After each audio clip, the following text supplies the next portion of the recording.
The story begins at the grand finals of the Path to the Strongest tournament inside the VR game ERA Online, where two undefeated players face off. The first is Lin Jie, known as the Undying God of War, a Berserker-class player renowned for his flawless mechanical skill. His opponent is Bailey Changcheng, the Genius Sword Saint, ranked at the very top of the swordsman leaderboard at level 85. From the very start, Lin completely dominates the battle, repeatedly striking Bailey's weak points until the system announces that Bailey's defense is broken and his health has dropped to a critical level. Confident in his victory, Lin remarks that it looks like he's won this time, and Bailey quietly agrees. For a brief moment, it seems like the match is over. However, everything suddenly changes. Bailey's expression darkens, and he refuses to accept defeat. He activates an unauthorized enhancement called Infinite Martial Soul Enhancement and mocks Lin, claiming that hard work alone can never change fate, and that someone like Lin could never understand. Bailey then spends a massive amount of in-game currency to activate Super Speed, becoming so fast that Lin can barely track his movements. He follows this with teleportation, and finally unleashes a one-hit kill attack. In an instant, the system announces Lin's defeat. His character is eliminated, his account permanently deleted, and all his assets transferred to Bailey. Shocked and devastated, Lin demands to know why his closest friend would resort to cheating instead of accepting defeat, accusing Bailey of betraying their promise. Bailey calmly apologizes, saying they can be brothers again in another life, before delivering the final blow as everything fades to black. Overwhelmed with despair and anger, Lin reflects on his life. How he started from nothing, with no wealth, no background, and no support. Through sheer determination and skill, he climbed to the very top, only to be betrayed at the final step by the person he trusted most. In his final moments, he vows that if he were ever given another chance, he would do whatever it takes to reach the top. The next moment, Lin suddenly awakens at home. To his shock, his younger sister stands next to him, visibly annoyed. This leaves him stunned, as she had been in a coma for 3 years due to a severe traffic accident, relying on life support funded by Lin's earnings. She scolds him for sleeping on the floor and staying up all night waiting for a game launch. Disoriented, Lin asks for the date. She tells him it's the open beta launch day of ERA Online. In that instant, Lin realizes the truth. He has traveled back in time to June 22nd, exactly 5 years in the past. Quickly confirming that this is not a dream, Lin understands he has been given a second chance. He recalls his current situation, 3 years of savings from part-time work and 100,000 credits borrowed from loan sharks, just enough to purchase a gaming helmet and begin again. He also remembers how ERA Online would soon become a global phenomenon, and how he once rose to the top using nothing but pure skill and basic equipment, earning a reputation as a legendary mechanical player. But this time, he holds an overwhelming advantage. In the past, players had no guides and were forced to explore blindly. But Lin now possesses 5 years of knowledge about the game's mechanics, secrets, and progression. Determined not to repeat his past mistakes or suffer betrayal again, Lin logs into the game. As the system prompts him to choose his class, he makes a firm declaration. The King of Mechanics has returned, ready to use his future knowledge to dominate ERA Online from the very beginning and claim the title of the undisputed strongest player. After entering the game, Lin finds himself in the Novice Village Square, where other players laugh as he walks by in his basic gear. They mock him for choosing the warrior class. Ignoring them, Lin checks his stats. He pays no attention to the ridicule. From his past life experience, he knows that while most players rush toward flashy classes like mages and swordsmen, the warrior's high HP provides a major survival advantage against early game monsters that can easily defeat those fragile classes. His plan is clear. Use his knowledge to overcome the class's early weaknesses and eventually advance into the Berserker class, reclaiming his title as the Undying God of War. A system notification soon appears, assigning him a quest titled A New Arrival, instructing him to meet Novice Guide Altrit within 5 minutes. On his way, a level 2 paladin named Bale deliberately bumps into him and demands a protection fee of 1 copper coin. Lin immediately recognizes him as the type of player who spends real money early on just to intimidate others, despite lacking actual skill. Lin refuses and calmly states that he is stronger. Enraged, Bale swings his sword, but Lin stops the attack effortlessly with his bare hands. Bale freezes in shock, unable to apply any force to his weapon. Lin smirks, knowing his starting talent, grip strength amplification, greatly enhances his hand strength and resistance to being disarmed.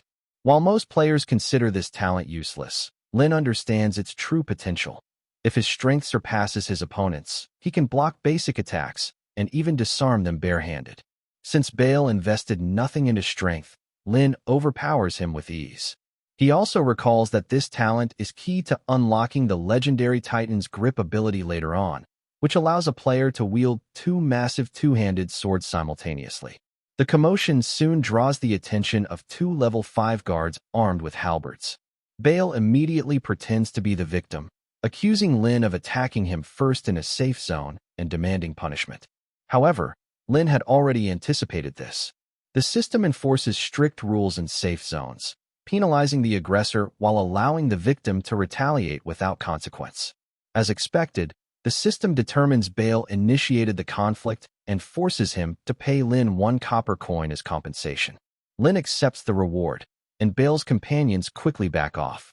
With the situation resolved, Lin continues on to meet novice guide Altrit and complete his quest.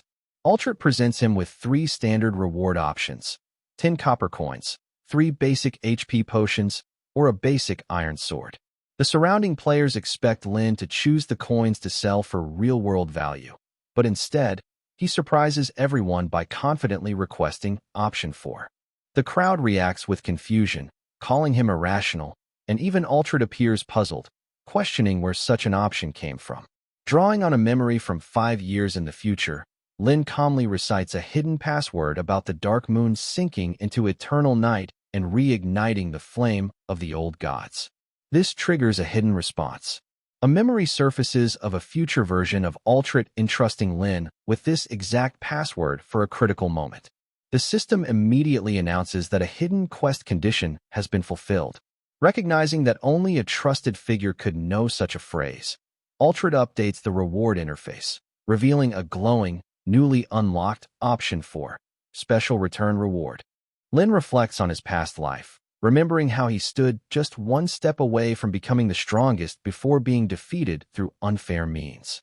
Refusing to accept that outcome, he is suddenly presented with a hidden system reward, the initial talent stone, a unique item that can only be bound to a single account and cannot be purchased, even with real money. The surrounding players are stunned, whispering in disbelief. Determined to secure the best possible start, Lin selects his second talent, Oath of the Sword. Created by the legendary sword Saint Carsi Mel, this talent transforms its user into an oath-bound swordsman with exceptional sword mastery, but permanently restricts them to using only swords. The onlookers immediately ridicule his choice, calling it a low-tier and impractical option. Ignoring their reactions, Lin calmly thanks the NPC, Altrit, for the reward. He recalls that in his previous life, he didn't obtain a second talent until level 30, so gaining one at level 1 provides a massive early advantage, allowing him to grow far more quickly. Lin understands that pay-to-win advantages lose their impact after level 5, and that true strength comes from skill, especially when wielding a simple sword, something other players have yet to realize. As he walks through the village, Lin encounters a group of players harassing a non-combat merchant who sells starter equipment. They mock the merchant for avoiding combat and belittle his role. Lin steps in, pointing out that without life skill players providing food, potions, and weapons, combat players wouldn't even make it beyond the city gates. He then asks the merchant the price of a plain wooden stick. Nervously, the merchant replies that it costs 1 copper coin. Lin uses the exact coin he obtained earlier from Bale and purchases the level 1 wooden stick, a basic weapon with 1 attack that can function as both a sword and a mace. The bullies burst into laughter, claiming he's been scammed, and insist the item is worthless and freely available elsewhere. However, once they leave, Lin carefully inspects the weapon. Drawing on his vast experience from his previous life, where he wielded countless powerful weapons, he immediately recognizes something unusual. Any weapon that belongs to two categories simultaneously is, in fact, an unidentified divine artifact. He equips the stick as a sword, and his stats update. Level 1 Human Warrior with 125 HP, 2 to 5 attack, 5 strength, 5 stamina, 3 agility, 1 intelligence, 1 spirit, and 3 will. Moments later, a global event is triggered, the World Quest, Terror Fiend Offensive. All players are called to defend the gates of Meltown from incoming Terror Fiends and protect the Guardian Crystal. Lin recalls that Meltown is a crucial frontline location that was completely destroyed by these high-attack Level 2 monsters about a year after the open beta began. Without hesitation, he heads to the North Gate, where an NPC guard is desperately trying to stop players from leaving. The guard warns them to level up at safer locations and reminds them that stepping outside will remove their beginner protection. Lin insists on facing stronger enemies and demands the gate be opened. The system acknowledges his resolve, increasing his reputation in Meltown by 100 points and upgrading his status to friendly. From his past experience, Lin knows that pushing beyond limits like this increases NPC affinity and can unlock hidden opportunities.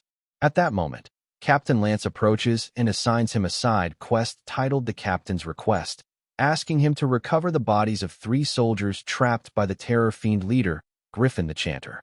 Lin immediately realizes that he has been given a level 3+ quest despite being only level 1. But he also knows this is a rare opportunity. Defeating the boss far below the intended level is the key to fully clearing the dungeon and obtaining the highest tier rewards. With complete confidence, Lin tells Captain Lance to prepare for a celebration instead of a funeral. When Lance remarks that such a feat would require a miracle, Lin simply smiles and replies that he is that miracle, before stepping beyond the gate to face the incoming monsters. Lin arrives outside the beginner village to find a fierce battle already underway, with fallen enemies scattered near the entrance.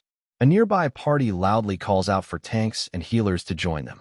Some players recognize Lin as the one who bought the wooden stick and begin mocking him, saying he has no chance fighting alone and will soon be begging to join a team. Lin ignores them. From his past life experience, he knows that defeating monsters solo can yield up to 5 times more rewards than splitting them with a party, making group play inefficient for someone with his skill level.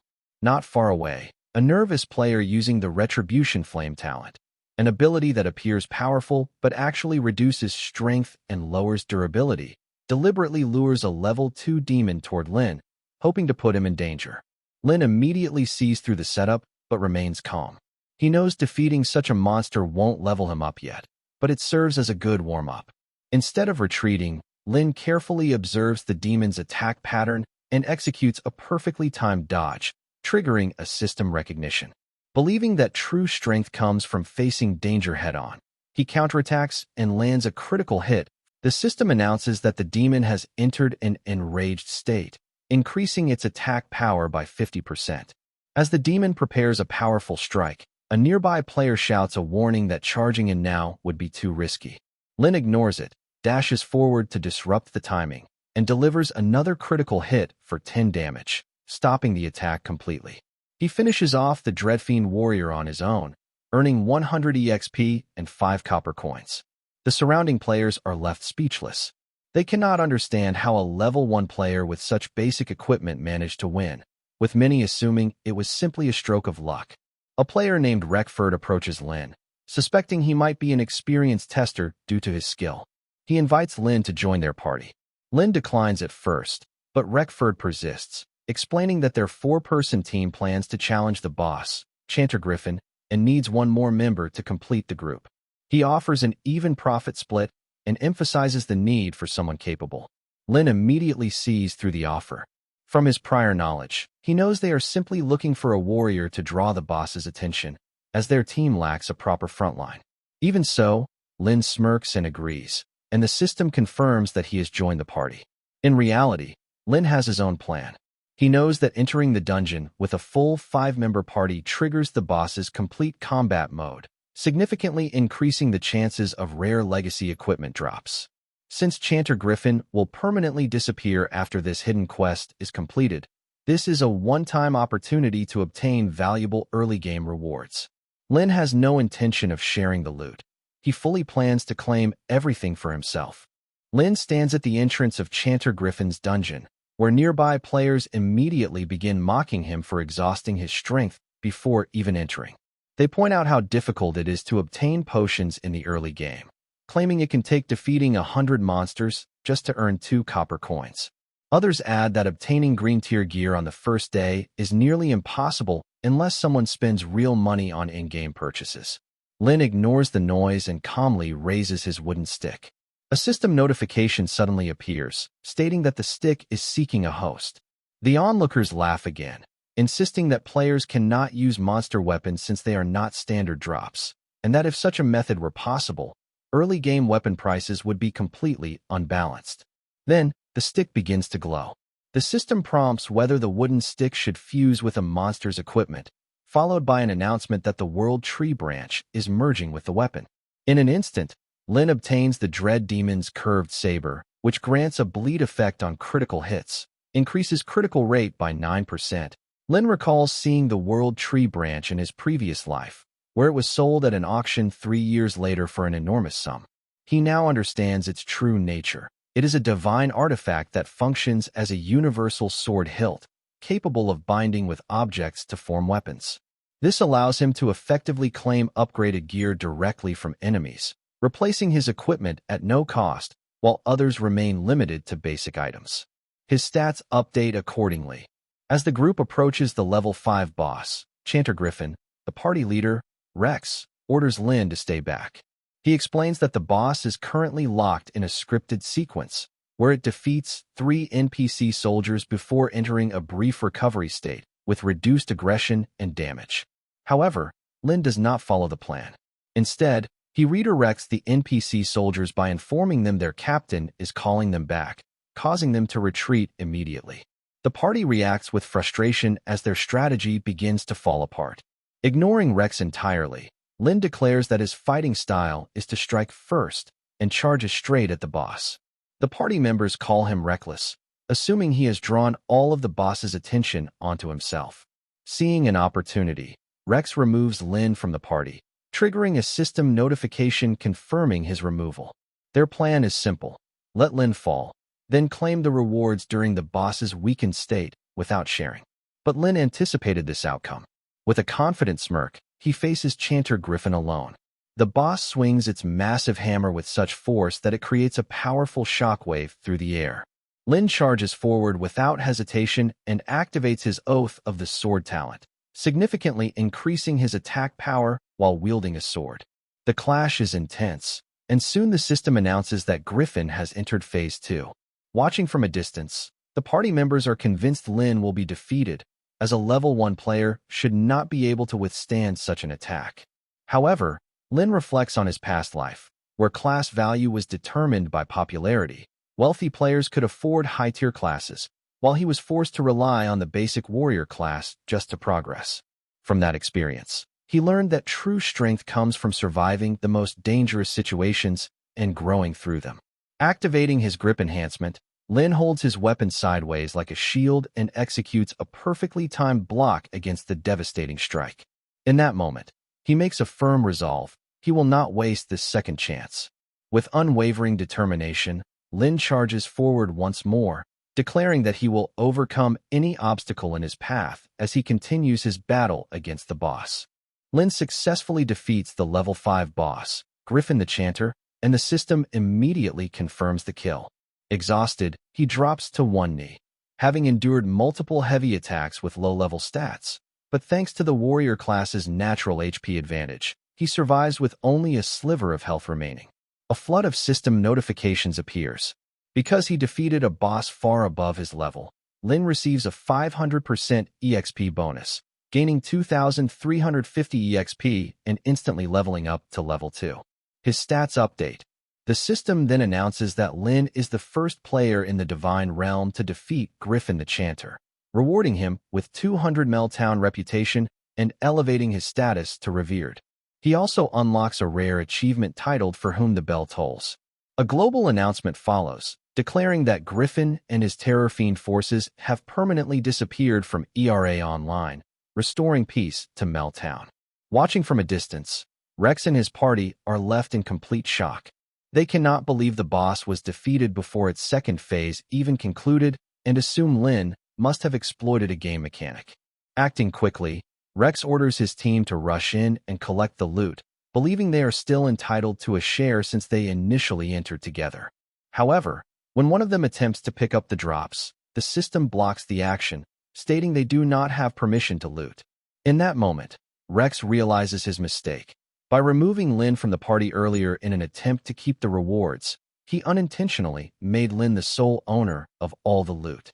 Lin calmly collects everything, including a valuable legacy item, Griffin the Chanter's Golden Bell. According to the system, the item can block a powerful attack once per day and repel the attacker when it breaks. As Lin gathers the remaining coins and materials, Rex's group grows increasingly resentful. One of them points out a harsh game mechanic. When a player is defeated, they drop all items obtained within the last 24 hours. Noticing that Lin's HP is critically low at just 3%, Rex activates a skill called Eagle Eye and fires an arrow that deliberately grazes Lin. The system issues a warning. Lin has suffered a critical injury, reducing his maximum HP by 90% and having all his stats until he reaches a safe zone. Rex approaches slowly, confident, and remarks that the items Lin carries are worth a significant amount in the in-game marketplace. Lin responds by pointing out that Rex has broken their agreement, but Rex dismisses it, openly admitting that his group specializes in cooperating first and then turning on others. He demands that Lin hand over everything, attempting to intimidate him into giving up his hard-earned rewards. Lin refuses without hesitation, tightening his grip on his weapon. He calmly states that Rex and his group are nothing more than a minor obstacle on his path to becoming stronger. He declares that he will move forward regardless, and challenges Rex to act if he truly intends to stop him. Rex's underling activates Void Eye, aiming directly at Lin, but Lin calmly raises the golden bell he obtained from Griffin, blocking the attack. Rex scoffs and mocks him, asking if the item makes him invincible. Lin responds coolly that it doesn't grant invincibility. It only gives him a single second of breathing room. Rex laughs, asking what difference 1 second could make. Lin smirks and explains that 1 second is exactly enough to upgrade a skill. Using the free skill point gained from reaching level 2, he learns a warrior-only ability called Death's Breath. The system explains, when a warrior takes damage, this skill restores a small amount of HP, but if the user is near death or surrounded by enemies, it activates automatically, restoring a massive amount of health that can even exceed the maximum HP limit. Lin's health immediately surges back to full, completely negating his previous injuries. His aura flares with intensity as he declares, "Do you want to see the power from hell?" Rex refuses to yield and orders his men to attack, while Lin's sword is still planted in the ground. The archer fires an arrow, but Lin moves with blinding speed, striking the attacker down with a single punch, demonstrating that his grip strength talent also enhances his unarmed combat abilities. Next, Rex commands the mage to cast Ice Blast, freezing Lin in place. As the enemy charges, Lin shatters the ice using pure physical force. The mage is left stunned, realizing that a high enough strength stat allows him to break free from restraints, dismissing the low-level frost spell as mere child's play. Rex argues that Lin's stats should still have due to his earlier injuries, but he notices that Lin's battle aura shows no signs of any stat reduction. Panicked, the mage accuses Lin of hacking. Lin coldly replies that it's too late. People only cry about cheats when they are losing. He then activates Aurora Amplification and finishes the mage with a single devastating strike. Now, only Rex remains. He smirks, believing Lin has exhausted his last advantage. Normally, the warrior trait Last Stand boosts stats when the player is surrounded by at least 3 enemies, but with only 2 remaining, Rex thinks Lin is vulnerable. "Your tricks are finished," he declares. Lin remains calm, gripping his sword and stating simply that he will send Rex back to town with a single clean strike. Rex draws his glowing purple daggers, laughing confidently. "As a professional assassin, my class is designed to destroy opponents one-on-one," he boasts, preparing for their ultimate confrontation. Rex charges at Lin without hesitation, declaring that he will kill him on the spot. He boasts about his assassin class trait, weak point strike, explaining that every attack applies a dangerous debuff. He warns that Lin will be overwhelmed quickly. Even acknowledging Lin's destructive power, Rex argues that in a prolonged fight, Lin will eventually falter and end up on his knees. Lin shouts back, "Who said anything about a long fight?" He swings his sword with every ounce of strength, staring down the respawn crystal, and strikes Rex with a single, decisive hit. The system confirms Rex was killed by warrior Lin Jie and applies a heavy death penalty. Rex's level drops from 3 to 2, and all his stats are reduced. Rex respawns at the crystal, completely bewildered. His surviving teammates, the archer and mage, stand awkwardly nearby. When he angrily asks if they are laughing at him, they nervously point out that all his clothes and equipment are gone. He screams in humiliation, swearing vengeance on Lin. Meanwhile, Lin observes the battlefield. He knows that his high defense is the only reason he wasn't sent back to town himself. He coldly orders the two trembling subordinates to return Rex's belongings, warning them that if their group crosses his path again, he will hunt them until their levels are reset to 0. Overwhelmed by Lin's aura, like that of an emperor of war risen from hell, they flee immediately. Several system notifications appear. Lin successfully resisted a player kill attack, earning 300 Meltown reputation and upgrading his status to follower. The system also announces that he has achieved legendary status in Meltown, granting NPCs the ability to follow him, build statues in his honor, and provide exclusive story access.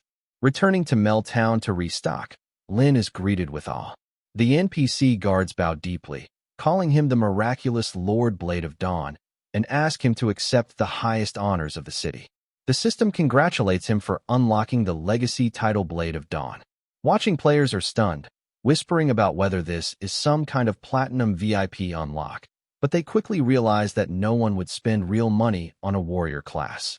Drawing on his past life knowledge, Lin recalls the lore of the Eternal Night era, where a legendary human warrior wielding a plain greatsword summoned the light of dawn to defeat monsters and save the world. He now understands that the Blade of Dawn is one of 8 heavily promoted legacy titles, tied to massive rewards. In all his previous experience, he never knew anyone to actually unlock one. Yet here, in the early stages of the game, Lin has achieved it. As Lin walks through Meltown, the NPC guards bow deeply, telling him that his actions as the Lord Blade of Dawn brought tears of joy to the entire town. A system prompt activates a side quest titled Hero of Meltown, directing him to the town council hall, where Mayor Oliver Green wants to host a welcome party in his honor. A guard offers to escort him, but Lin declines, preferring to keep a low profile and avoid drawing attention from hostile players.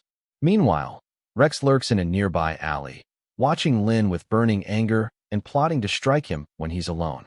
His teammate, Meshi, nervously questions why they don't simply leave Lin alone, noting that the NPCs respect him and they still need to survive in Meltown.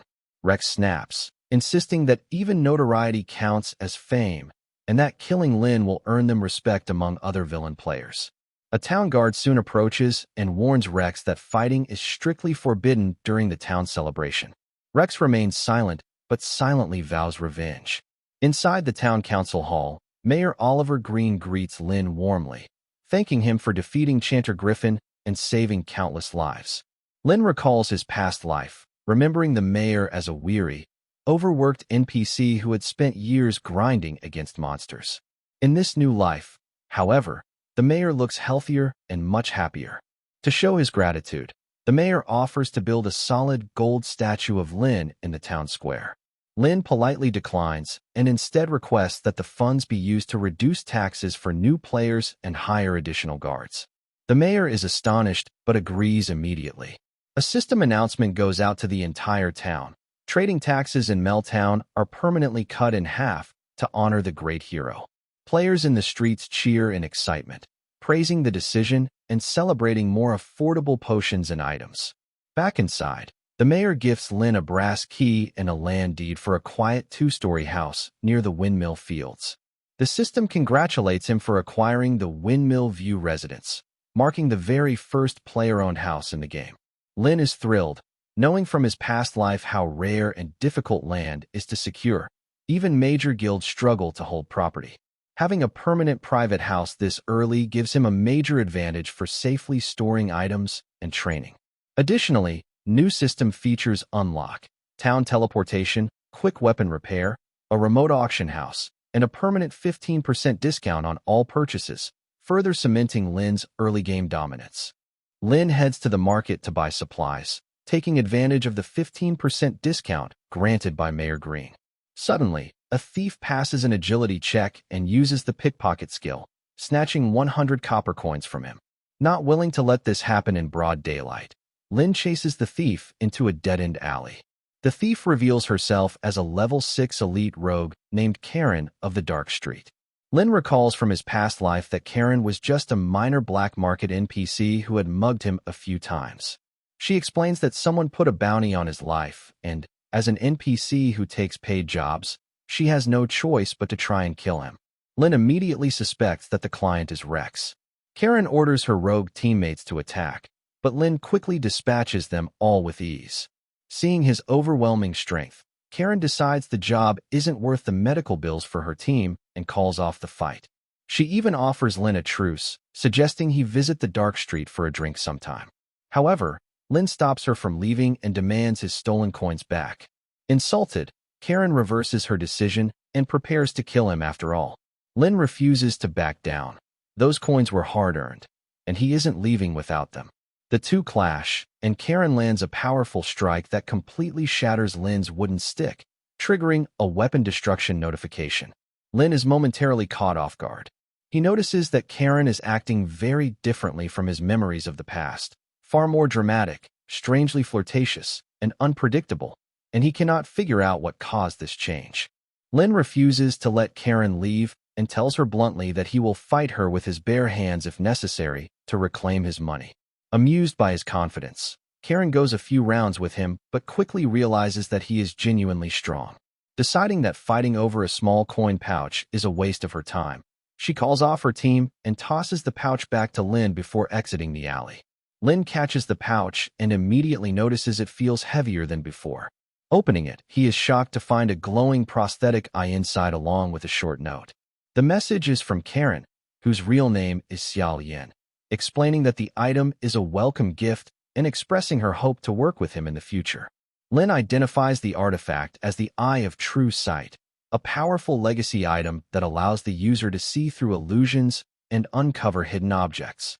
Surprised by the gift, he wonders why the people of Meltown are acting so differently from his past life, but sets the thought aside for now and heads to the bustling town market to see what the new item can reveal. At the market, Lin spots a merchant selling massive piles of blackstone for just 1 copper coin each. From his past life, he knows blackstone is considered useless junk that most players discard without a second thought. Suddenly, the Eye of True Sight activates on its own. Among the heaps of ordinary rocks, one gem glows brightly. Lin appraises it and discovers it is a rare starlight stone. Stunned by his luck, he begins to grasp just how powerful this new artifact truly is and starts planning how to use it to uncover more hidden treasures in the future. Lin tucks away his Eye of True Sight to study later.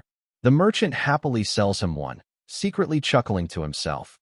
Lin just smirks. His Eye of True Sight easily sees through the rock and reveals a flawless starlight stone hidden inside. He knows that normal appraisal skills would never detect it. Lin could sell it to an NPC for a quick profit of 100 copper coins, but he already has a far better plan from his past life knowledge. He recalls that the alchemist life class is unpopular because failed recipes can cause deadly explosions, and standard healing potions often cost more to make than shops sell them for. However, Starlight Stone powder acts as a hidden catalyst, multiplying the effects of cheap ingredients and bypassing expensive crafting costs entirely. Rex's underlings spot Lin in the market and quietly follow him, assuming he discovered a secret money-making trick from the closed beta. They attempt to copy him, buying piles of blackstone and crushing them, but all they get is useless blackstone powder and no idea why their plan fails. Meanwhile, Lin purchases cheap crystal vials and basic grass leaves.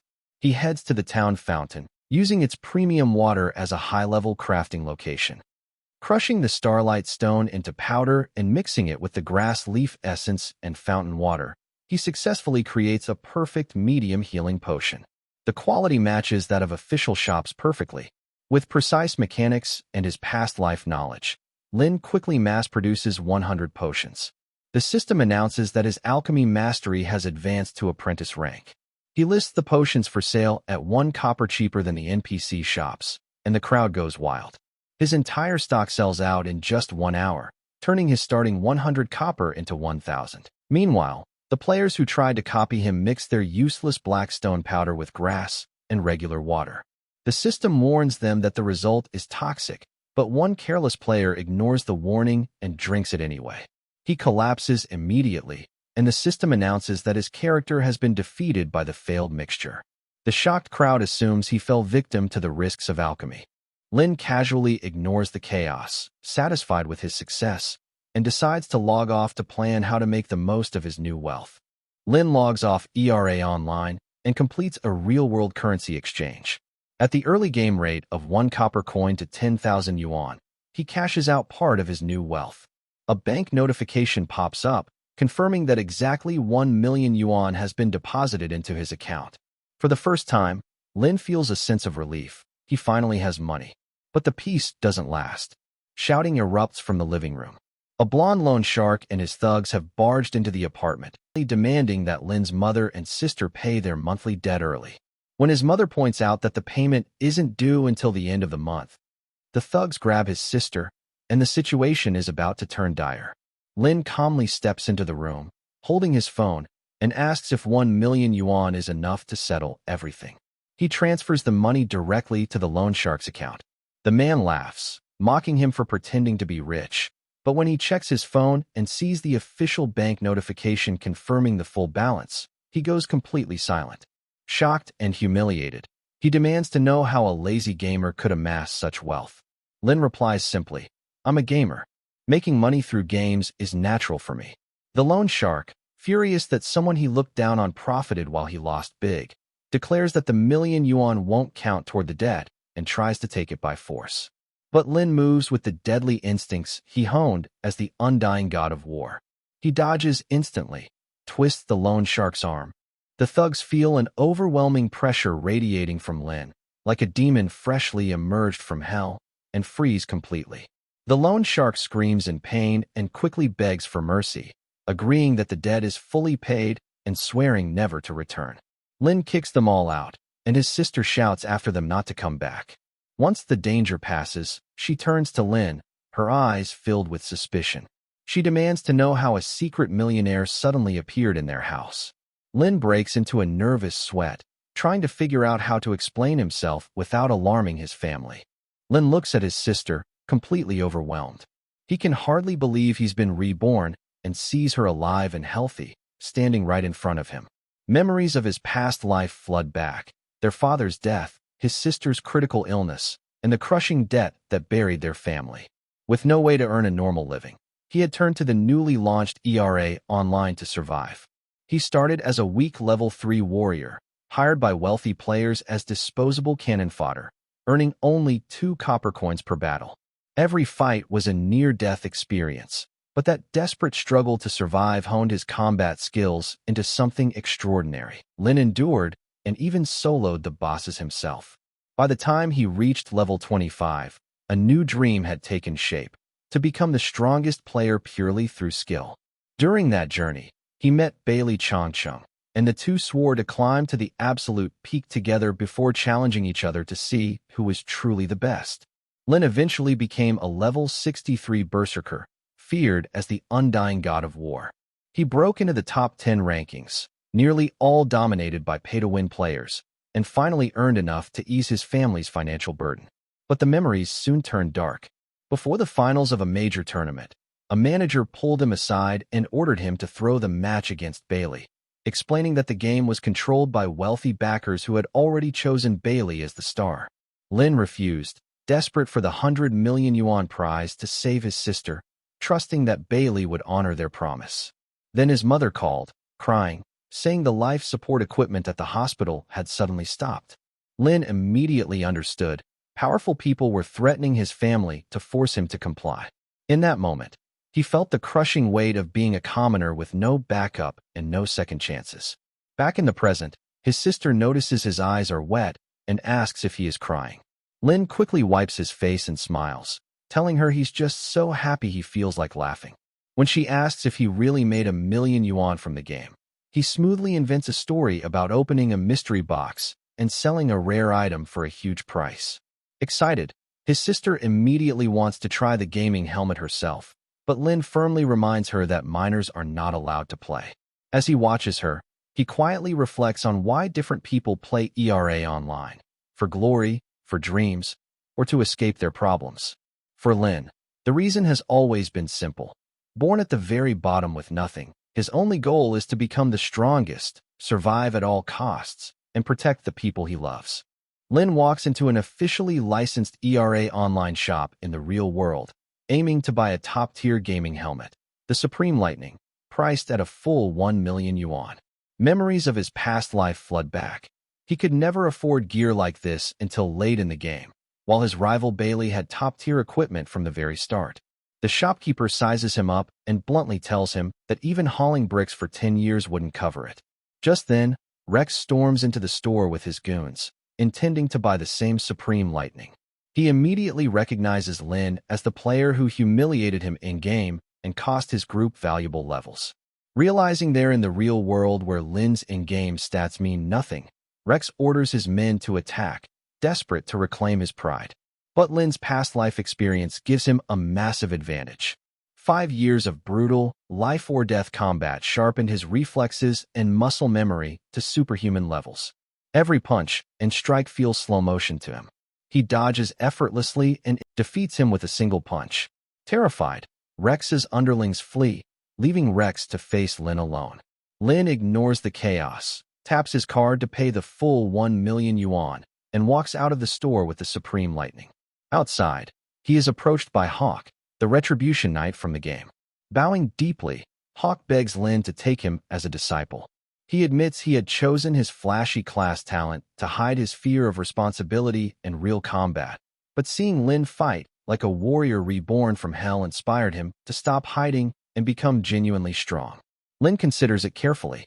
Using his knowledge from the future, he notes that Hawk is still unaware of an important upcoming game event, but he leaves the door open instead of turning him away. Recognizing your own weakness is the first step toward real strength, Lin tells him, mentioning that ERA Online is updating to version 1.01 and promising to watch Hawk's progress. Hawk lights up, vowing to use the time to prove himself worthy. As Lin walks away, he smiles to himself, realizing that the world is already shifting in ways he never experienced in his past life, and that his new path is heading somewhere completely unpredictable. After buying the new headset, Lin logs back into the game and immediately notices his spawn point has been updated to his own house by default. Using the key Mayor Green gave him earlier, he opens the door and finally steps inside his new property, only for the system to suddenly welcome him with a brand new update notification. Turns out the latest Epic update unlocked the housing renovation feature, allowing Lin not only to customize the house itself, but also control all surrounding land within a 500-meter radius as his personal territory. The system further explains that the more reputation he earns in the world of Epic, the more land rights he can unlock in the future. Hearing this leaves Lin genuinely shocked because in his previous life, he never owned property, meaning he never even discovered this hidden feature before. But his excitement quickly drops when he realizes Mayor Green literally handed him an empty house with zero furniture inside. Forced to spend a ridiculous amount of money decorating the place, Lin starts roasting the mayor in his head, thinking the amount he just spent here could probably buy a luxury mansion in real life. Still, once everything is set up, he has to admit the scenery and atmosphere are actually pretty amazing, so maybe the money wasn't completely wasted. While relaxing in his newly furnished house, someone suddenly knocks on the door. Lin casually goes to open it, but the second he sees Xia standing outside, he immediately tries to slam the door shut. Xia quickly blocks it and asks if she's really that unwelcome, while Lin keeps desperately trying to close the door because he knows exactly who she is. Xia controls the entire underworld side of Mel Town, a place connected to all the red-named players and can no longer operate safely in normal areas. NPCs like Xia provide services and protection for those dangerous players, for a hefty price, of course, which means anyone associated with her is usually bad news. That alone makes Lin want absolutely nothing to do with her, but Xia refuses to leave and reveals she actually came to offer him a money-making quest. Still trying to push the door shut, Lin comments how absurd it is that an NPC personally showed up at his house just to hand out a quest, and he immediately rejects it anyway. But Xia suddenly forces the door fully open, walks straight inside like she owns the place, drops onto the sofa, grabs an apple, and casually explains the situation. According to her, a nest of dangerous magical beasts has appeared in West Wind Ridge, west of town, and several of her subordinates have already been taken out while investigating it. That information instantly raises red flags for Lin because he knows Xia's men normally operate around the town itself. So there's no logical reason for them to wander all the way to West Wind Ridge unless something else is going on. When Lin questions it, Xia shuts him down and simply asks whether he'll take the job or not, offering him 100 copper coins as payment. Lin immediately walks over, snatches the apple from her hand, and calmly says he'll only accept if she pays 10 silver coins instead. Xia is stunned hearing such a ridiculous price, since Lin is demanding nearly 100 times more than the original reward. But Lin leans back confidently and reminds her that since she personally came to him for this quest, he gets to decide the price. Xia acts furious because with that amount she could hire almost every player in town, but Lin already knows she can't do that, otherwise she never would have come directly to him. He even hints that he already understands the real reason behind this mission, which suddenly catches Xia's interest. Curious now, she tells him to explain himself, and Lin calmly reveals the truth. He already knows about Xia's hidden treasure vault concealed deep inside a dungeon. After the latest game update, the cave containing Xia's hidden stash got completely overrun by newly spawned monsters, trapping all the dirty money she secretly stored there, and now she desperately needs someone capable enough to retrieve it. The moment Lin reveals he already knows about the treasure vault, Xia is visibly shaken because he guessed everything perfectly. But from Lin's perspective, it all makes sense. He knows the wealth hidden inside is worth way more than 10 silver coins, so paying him that amount is honestly nothing compared to what she could lose. Xia stares at him in disbelief, unable to understand how a supposedly newbie player knows so much hidden information. What she doesn't know is that Lin isn't an ordinary beginner at all. He's someone who returned after regression, carrying memories from the future and knowing secrets about almost every major NPC. In his previous life, Xia's hidden vault eventually became a famous treasure hunting quest that drove the entire server crazy, and Lin himself participated in it. But by then, Meltdown had already fallen during the game's early stages. Xia, after causing chaos and dragging countless innocent players into conflict, eventually got taken down by a large subjugation party, and the once feared ruler of the dark streets became nothing more than another tragic NPC story buried in Epic's history. Knowing all of that, Lin calmly reminds Xia that he could easily report her illegal stash to Mayor Green, who would definitely take action against her. That instantly puts Xia in a terrible position. But even then she refuses to hand over such a huge payment and decides to leave instead. But just before she walks out, Lin suddenly offers to complete the quest for free. Xia immediately turns around, shocked and excited, asking if he's serious about not charging her anything. That's when Lin reveals his real condition. He'll help her only if she gives up her identity as the manager of the Dark Street. Lin believes villains aren't born evil. Circumstances shape them, and NPCs in Epic are no different. The first time he met Xia in this timeline, he already noticed she felt different from the ruthless version he remembered. In the original story, Xia's downfall began after Meltdown was destroyed and Chanter Griffin took over as ruler. Mayor Green died, Xia sided with Griffin, and over time she fully embraced the darkness in humanity, allowing her cruelty to consume her until she eventually became a notorious villain boss destined to be defeated. But in this new timeline, Lin notices another side to her, a version that still feels excitement, ambition, and genuine emotion outside pure evil. Because of that, he believes her fate can still change. Even so, Xia instantly rejects the idea of abandoning her underworld title. That forces Lin to activate Eye of True Sight on her, making Xia furious as she realizes he used the very item she once gave him to investigate her secrets. But through that reaction, Lin confirms the truth. The treasure hidden in the dungeon matters more to Xia than her criminal status ever did, enough for her to risk everything to protect it. Furious, Xia even points her sword at him in frustration, trying to intimidate him, but Lin calmly releases a powerful aura that immediately shuts her down, reminding her that she's standing inside his territory now and should remember who actually holds the advantage. He makes it clear that he's the only person capable of helping her reclaim what she lost.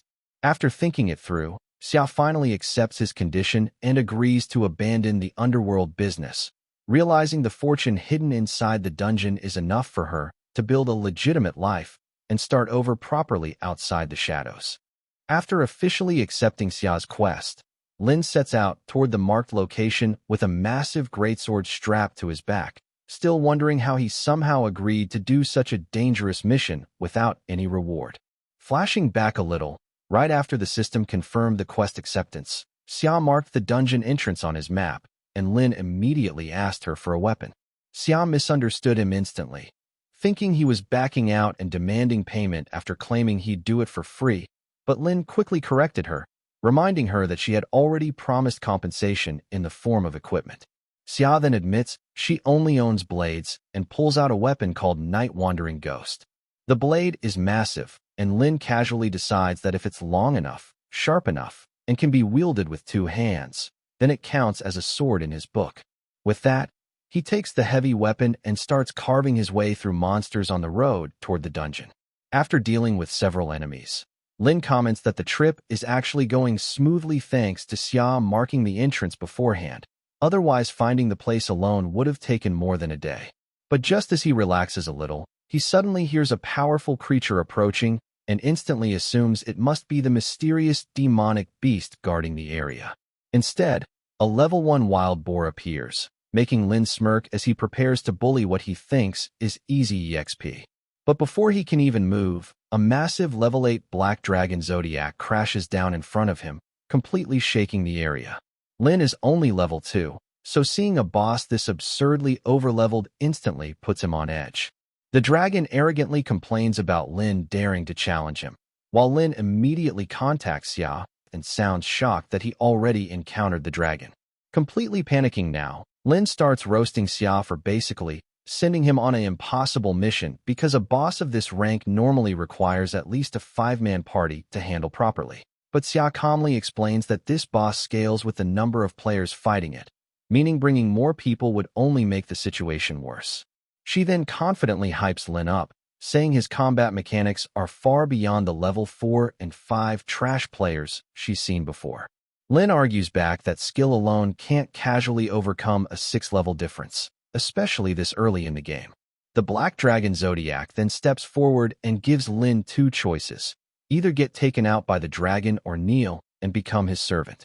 Lin immediately rejects both options and calmly says he only came to inform the dragon that it illegally occupied someone else's property. That line instantly makes the dragon furious as it claims the treasure vault belongs to him in the first place. Watching this whole interaction, Lin can't help but think Xia and the dragon both share the exact same greedy personality type. The moment Lin refuses to submit, the dragon attacks, forcing Lin into full survival mode.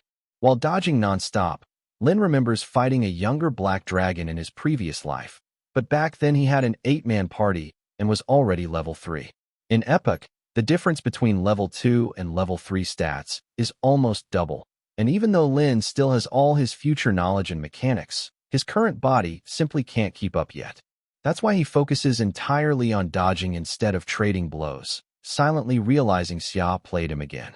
Still, Lin has one major advantage. He knows every attack pattern of black dragons by memory. Every move has a slight wind-up before activation, and although any direct hit would instantly end the fight for him, Lin perfectly recognizes every tell and narrowly avoids each attack by milliseconds. During one of the dragon's recovery windows, Lin finally finds a half-second opening to counterattack and swings with everything he has, but the damage result comes back as 0. Before he can recover, the dragon immediately lunges to bite him midair, but Lin reacts instantly, and activates Chanter Griffin's golden bell, barely surviving the attack. Unable to crush the protective artifact, the frustrated dragon demands to know what kind of item that was. After safely landing, Lin takes a deep breath, relieved to still be alive, but now faces a terrifying problem. How is he supposed to break the defense of a level 8 black dragon when his strongest attacks literally do no damage at all? The black dragon Zodiac isn't just powerful. It's smart enough to immediately realize Lin can't use Chanter Griffin's golden bell a second time, so the dragon instantly begins casting Dragon Breath. Normally, players are supposed to keep their distance when fighting dragons, but the farther away they get, the wider the breath attack spreads, turning the battlefield into a nightmare. That's why Lin does the exact opposite and rushes straight toward the dragon, because according to his past life experience, the real safe zone against Dragon Breath is actually 0 distance. Even the Black Dragon Zodiac looks surprised seeing speed and reactions that clearly don't belong to a level 2 player. Lin manages to slip into the dragon's blind spot and finally land a hit, but the attack deals only 3 damage, instantly making him furious at the so-called legendary sword that can't even properly scratch the dragon's scales.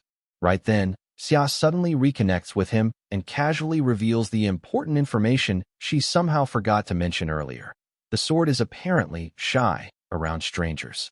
While desperately avoiding death, Lin starts yelling at her for explaining critical details this late, and Xia calmly responds that the blade is a legacy weapon with a personality of its own, meaning it only reveals its true power after acknowledging its wielder. Lin immediately asks what conditions are needed for acknowledgement, and Xia explains that the sword only accepts someone who has truly faced life and death trials.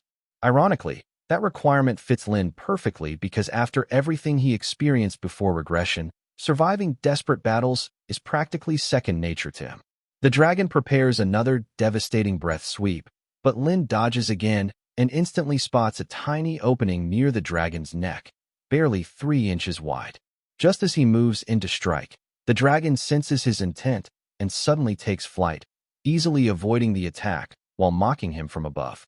Lin lands back on the ground and sighs at himself for momentarily forgetting one very important fact: dragons can fly. Realizing brute force won't work, Lin activates grip enhancement, which immediately worries Xia since his current equipment and body stats shouldn't be enough to survive another direct exchange. But Lin reveals he's doing all this intentionally to force the sword to acknowledge him, declaring with full confidence that he is the god of war returned from hell. And somehow it works. The blade finally recognizes Lin as its true wielder and instantly awakens a new ability capable of ignoring armor structure and dragon scales entirely. Xia is completely stunned seeing the weapon acknowledge Lin this quickly, while the dragon itself finally senses genuine danger coming from him and charges forward in rage to crush him immediately. But Lin realizes this awakened ability is exactly what he needed. Betting everything on one decisive strike, he pours all his strength into a single attack and leaps high into the air. The dragon mocks him for making such a reckless move, pointing out that once airborne, Lin can no longer dodge any incoming attack. But Lin already understands that better than anyone. The slightest mistake during this leap means instant defeat. In this moment, victory and failure are separated by only a few critical milliseconds. Yet Lin places absolute trust in the sword in his hands, focusing every ounce of experience, instinct, and willpower into one final strike to decide the battle. Thanks to that all-or-nothing strike, Lin defeats the Black Dragon Zodiac in a single hit and instantly gets flooded with rewards. His level shoots from level 2 straight to level 5, and even unlocks the special title Dragon Slayer. On top of that, he receives the coercion effect, which slows dragon-type enemies by 30% and boosts critical hit rates against dragon weak points. Lin is honestly hyped seeing himself level up this much without even trying to grind monsters on purpose. Even Xia sounds impressed and asks how he managed to one-shot a level 8 dragon while being only level 2. Lin calmly explains that he used Eye of True Sight earlier to pinpoint the exact location of the Black Dragon's reverse scale. By landing a perfect strike there at the right moment, he triggered a super critical hit, combined it with Night Wandering Ghost's Red Blade bonus, and the armor-breaking effect that ignores dragon scale defense. After all the damage multipliers stacked together, the total damage overflowed the dragon's maximum HP, making the one-hit kill possible. Hearing that, Xia is stunned because the entire strategy was insanely high risk and could have gone horribly wrong at any second. Lin just smirks and says that walking through hell itself is what highly skilled players do. Xia doesn't fully understand the gamer logic, but she still admits Lin is ridiculously strong. After that, Lin starts upgrading his stats properly. Since strength is the core stat for warrior-type builds and two-handed swords, he dumps 16 points into strength for maximum damage output. Endurance affects HP and resistance, so while he doesn't want to overinvest, he still adds 8 points to avoid getting instantly folded by future bosses and to meet equipment requirements. Agility directly affects movement and combat feel, so he raises that to 10 as well. As for the remaining stats, Lin ignores them completely because instead of spreading points evenly, he believes it's smarter to push his specialties to the extreme. Now significantly stronger, Lin realizes future battles will only get harder, so he starts choosing practical combat skills next. First, he selects Berserk since it's a mandatory prerequisite for advancing into the Berserker class later on. Then he upgrades Grip Enhancement to level 2. Finally, for his third skill, he picks Throw, a skill that lets him hurl his weapon and deal its full damage on impact. The moment Xia sees that choice, she instantly calls it a complete trash-tier skill. Lin immediately corrects her, explaining that Throw only looks useless because most players misunderstand it. Not only does it require 10 agility to unlock early on, but most warrior builds prioritize strength and endurance, meaning few players can even learn it early game. And even when they can, they avoid it because throwing away your weapon sounds incredibly dumb if you can't retrieve it afterward. But according to Lin, Throw isn't bad at all. Players are just thinking too narrowly. Most people automatically associate ranged combat with bows, crossbows, muskets, or future firearms, and that stereotype limits their creativity. Lin then reveals his real idea. His own arm can become the ranged weapon. Xia gets genuinely curious because she never even imagined fighting like that before. Lin tells her she's only half right and explains the real reason he picked Throw. It perfectly synergizes with Grip Enhancement. Before he can fully flex the combo theory, Xia casually calls it another trash skill, immediately annoying Lin, who tells her to stop throwing around the word trash every 5 seconds. He explains that Grip Enhancement is secretly one of the most broken support skills for Throw, carrying a hidden bonus powerful enough to transform an overlooked skill into something terrifying. To prove it, Lin demonstrates the combo attack he personally created. The moment he launches the attack, the impact completely shatters a massive stone structure into pieces, instantly showing Xia that his entire growth path is fundamentally different from normal players. Witnessing that, Xia can't help but praise Lin's judgment, saying it almost feels like he already knows the future itself. Afterward, Xia confirms the quest is complete and tells Lin to head back to town so she can reward him with the agreed 10 silver coins. But Lin instantly reminds her that this wasn't their real agreement at all. Xia just laughs and casually reveals she changed her mind, meaning she has no intention of giving up her role as manager of the Dark Street anymore. Lin is absolutely stunned because this is the first time he's ever seen an NPC straight up back out of a deal. Even in his previous life, something like this never happened. Xia only laughs harder, claiming she can do whatever she wants and threatening not to pay him a single coin if he returns late. Completely irritated now, Lin gives up on trying to reform her and decides he's never doing business with her again. If she wants to keep walking toward becoming a future villainess, then that's her problem now. Furious, Lin stomps the ground in frustration, but the floor suddenly collapses beneath him, causing him to accidentally fall straight into Xia's hidden treasure vault dungeon. Looking around in shock, Lin realizes he just discovered the exact secret location that players in his previous life searched for during an entire season without ever managing to find. Finally stepping inside the dungeon, Lin expects a hidden vault of gold or rare treasures, but what he finds instead completely throws him off. The so-called treasure is just a quiet room filled with old toys. Even more shocking, he notices a framed photo on the wall, Xia happily hugging Mayor Green, looking nothing like the ruthless underworld manager she pretends to be. That single image makes everything click for Lin. Xia is actually Mayor Green's daughter, and this entire treasure vault isn't about money at all. It's about memories she never let go of. Before he can process it fully, Xia returns, clearly still furious. She sits on top of stacked boxes and coldly remarks that Lin now knows all her secrets. Lin finally understands why Mayor Green's strict security orders always seem to fail at the worst possible moments. It was never a system flaw, but deliberate protection for Xia. But Xia's personality has shifted. Standing there with a changed expression, she claims her father believed order is what players want, while those who can't survive the law of the jungle deserve to stay in the beginner village or die trying. Lin doesn't fully agree, calmly saying he can understand her view, but on the core issue he must object. He questions what gives her the right to decide who is strong or weak, even in a world ruled by survival rules, then directly asks who she believes is stronger, her or him. Xia answers with a sharp smile, saying that question will be settled very soon. Lin then states firmly that the quest reward remains unchanged, and as agreed, she must give up her position as manager of the Dark Street. Xia immediately refuses, stepping forward in defiance, forcing Lin to make it clear he will defeat her if she disobeys. Xia smirks and asks what will happen if Lin is the one who loses. Lin casually tosses her blade back to her, saying that outcome is impossible. Xia catches it and declares she has every reason to kill him now. Her aura fuses with the blade as she states that even if Lin can kill dragons, without a weapon he has no chance against her. But Lin doesn't respond to the provocation. Instead, he activates Berserk, a dangerous state that continuously drains HP but massively boosts speed, strength, and extreme combat capability.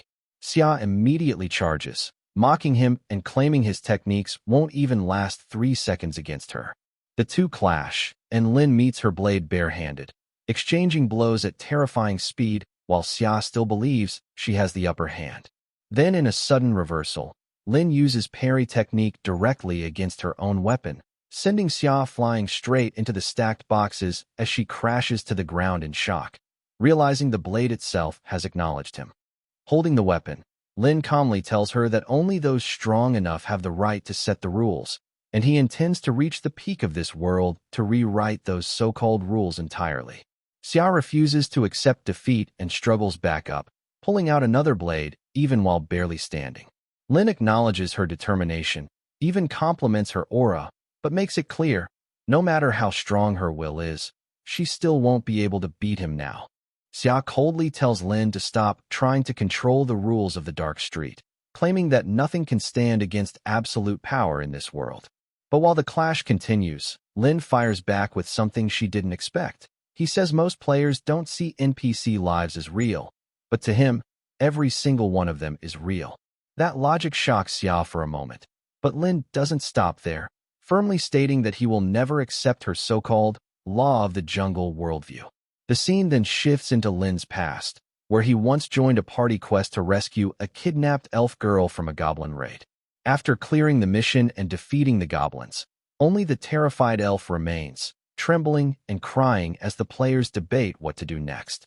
Shockingly, one player suggests killing her anyway, arguing that letting her live is risky since she might return to the goblin village and trigger another incident, while casually saying it doesn't matter because NPCs just respawn. The elf pleads in fear, but the group shows no mercy, treating it like routine game logic. Lin tries to intervene, but one of the players warns him that if he causes trouble, he'll be kicked from the party and lose all rewards, even brushing him off as they talk about real-life problems like his sister's medical bills. But the moment Lin hears the elf's voice trembling, something snaps. His body moves before his mind can process it, and he kills the player instantly. The rest of the party is left frozen in shock as Lin becomes red-named for the first time in his gaming life. At that moment, his sword moved faster than his thoughts, and his body acted before he could weigh consequences, because he couldn't stand seeing innocent lives treated like they meant nothing just because of respawn mechanics. Even if another NPC could appear later, the one in front of him would still be gone forever, and that was enough for him to draw his blade against them all. Back in the present, Lin continues clashing with Xia, slowly revealing the weight of what he believes about life and existence in this world. He tells her that the reason he would draw his sword in another world, even for the smallest trace of kindness, is because he understands what it means to not want to lose something precious. Xia's pain, her rebellion, and the memories sealed inside her treasure vault. All of it may be something Lin can't fully share, but he can still understand the feeling behind it. That's why he tells her directly that her method is wrong. By turning her heart into weapons, she hasn't protected herself. She has only turned her own warmth into thorns that end up hurting everyone who truly cares about her, including herself. Xia, visibly shaken and irritated by his words, tells him to shut up and swings her blade again. But Lin cleanly parries it, exposing her opening in an instant. He has a clear path to end the fight if he wanted. Yet instead of delivering a finishing blow, Lin strikes her down with the flat side of his weapon, deliberately holding back, as if teaching a stubborn child a lesson. Xia stumbles, nearly breaking down, fighting hard not to cry as she falls back onto the ground, rubbing her head in frustration and pain. Looking down at her, Lin calmly says that in this fight, he admits defeat.